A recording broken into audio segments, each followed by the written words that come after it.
Déco dans le présent pour mieux construire l'avenir. La chronique d'Interentreprise avec Francette Florimond. Bonjour, j'espère que vous allez bien. Vous vous souvenez, nous détaillons ce que cela veut dire dans le projet de loi Vicher de soustraire le prix de transport dans le seuil de revente à perte.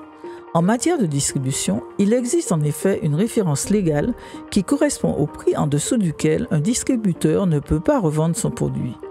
Si le distributeur ne respecte pas cette règle, c'est un délit sanctionné par une peine d'amende de 75 000 € pour la personne physique. Donc, c'est de ce dispositif dont il est question, mais dans le cas de l'outre-mer, il s'agit de soustraire de la partie transport pour les produits importés.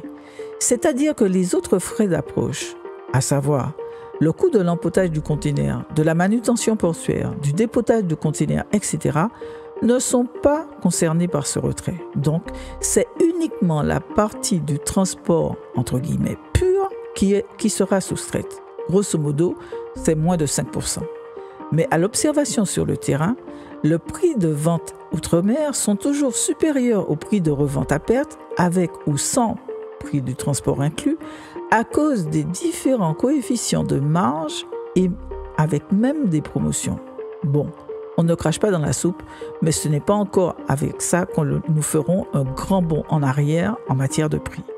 À demain, prenez soin de vous. Déco dans le présent pour mieux construire l'avenir. La chronique d'Interentreprise avec Francette Florimond.